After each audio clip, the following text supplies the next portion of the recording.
9 ડિસેમ્બરથી 15 December સુધીનું સાપ્તાહિક રાશિફળ જાણો. મેષથી લઈને મીન રાશિ સુધી આ અઠવાડિયું તમારા માટે કેવું રહેશે.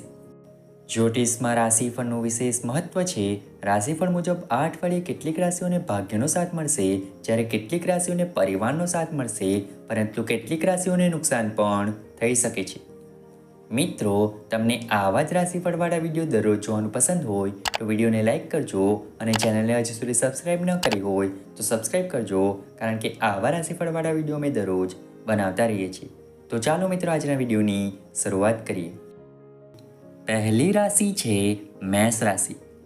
તમારે આ અઠવાડિયે તમારા વ્યવસાયિક લક્ષણો પર કામ કરવાની જરૂર પડશે, કારણ કે તમારા માટે ઘણું કામ હશે. ખાતરી કરો કે તમે આ અઠવાડિયે તમારો સમય બગાડો નહીં, કારણ કે તમારી પાસે વ્યક્તિગત અને વ્યવસાયિક મોરચે મોટી પ્રગતિ કરવા માટે સારા નસીબ છે.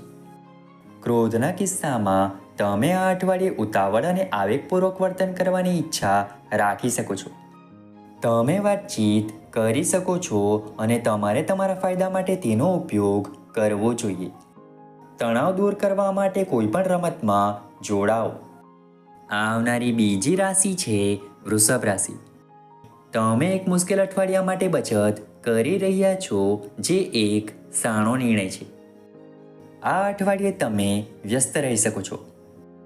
તમારી ઉતાવળમાં એવા લોકોને દુઃખ ન આપો જેમણે તમને થોડું નારાજ કર્યું છે. આદર અને નમ્ર વર્તન રાખો. નવી શક્યતાઓ ક્ષિતિજ પર છે. જો કે એવું કહેવાય છે કે તમે આ સ્થિતિમાં તમારું મન જાળવી રાખો અને રાતભર વિચાર કરો. તમારા સારા કાર્યોને કારણે તેઓ તમારી તરફ આકર્ષિત થશે.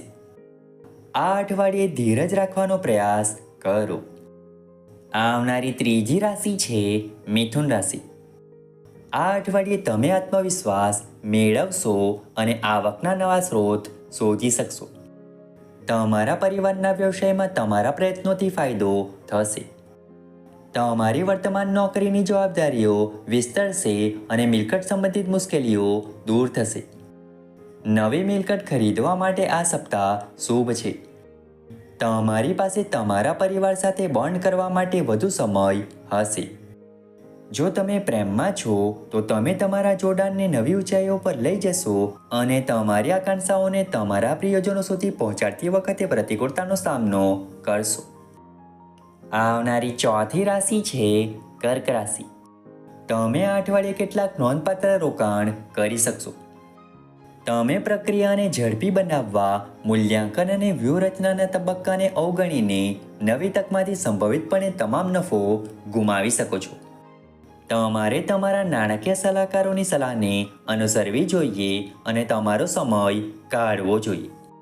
આ અઠવાડિયે તમારી લવ લાઈફ પહેલા કરતાં વધારે સારી રહેશે. વસ્તુઓમાં ઉતાવળ ન કરવાનો પ્રયાસ કરો અને વાસ્તવિક ક્ષણમાં જીવો. આવનારી પાંચમી રાશિ છે સિંહ રાશિ. આ અઠવાડિયે તમારું સંશોધન અને જ્ઞાન તમને ફળ આપશે. આ સપ્તાહનું એકમાત્ર પાસું જે તમને પરેશાન કરી રહ્યું છે તે છે તમારું રોમેન્ટિક જીવન. તમે અજાણતા જ તમારા જીવનસાથીના ડરને ઉત્તેજિત કર્યો છે, જે તેઓ તમારી સાથે વાતચીત કરવામાં અસમર્થ હશે. પરિણામે મોટી ગેરસમજ થશે. તમારી સમજણથી આ ગેરસમજને દૂર કરવાનો પ્રયાસ કરો. આ અઠવાડિયે તમારું સ્વાસ્થ્ય સારું રહેશે. આવનારી છઠ્ઠી રાશિ છે કન્યા રાશિ. તમારું અઠવાડિયું આનંદદાયક અને તાજગીભર્યું રહેશે. તમે ઘણા પ્રયત્નો કરી રહ્યા છો, તેથી તમને ચોક્કસ સફળતા મળશે. તમે આ અઠવાડિયે તમારા પૈસા કેવી રીતે ખર્ચ્યા તે અંગે પસ્તાવો કરશો નહીં. સખત મહેનતના લાંબા સમય પછી તમે કેટલીક સારી રીતે લાયક માન્યતાને પાત્ર છો. ખૂબ વિચાર વિમર્શ કર્યા પછી તમે આ અઠવાડિયે તમારા જીવનસાથી સાથે નોંધપાત્ર રીતે આગળ વધો તેવી શક્યતા છે.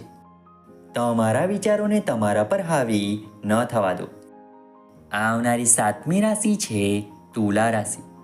તમે આ અઠવાડિયે જે કરવાનું નક્કી કર્યું છે તે તમે પૂર્ણ રીતે કરી શકશો. તમારું સ્વાસ્થ્ય સારું રહેશે અને આ અઠવાડિયે તેને વધુ સુધારવાનો નિર્ણય લેવાનો સમય આવી ગયો છે.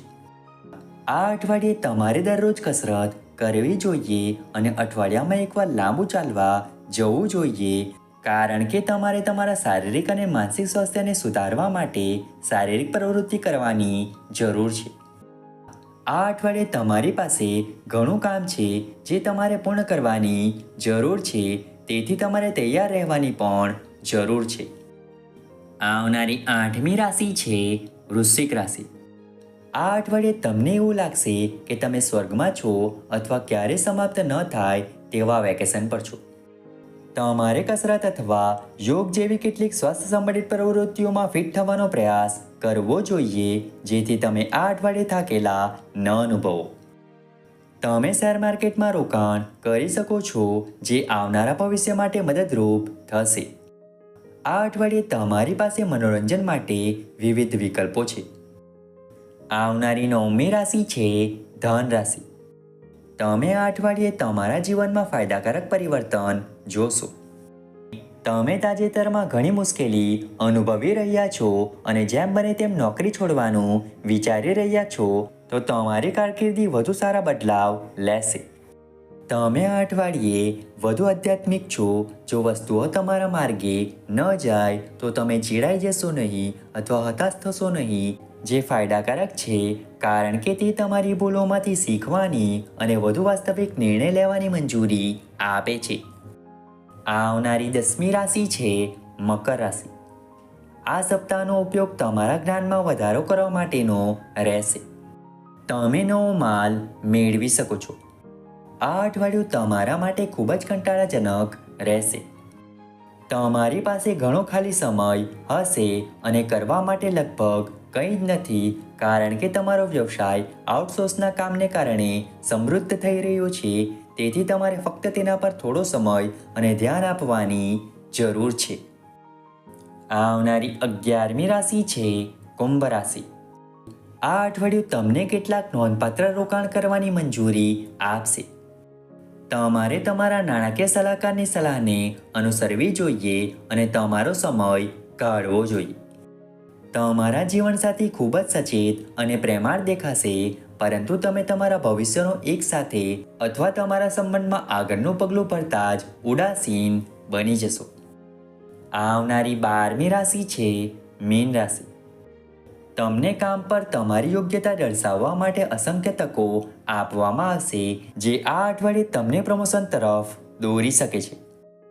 જો તમે સિંગલ છો તો તમે કોઈ ખાસ વ્યક્તિને મળી શકો છો જે તમને પ્રભાવિત કરી શકે છે.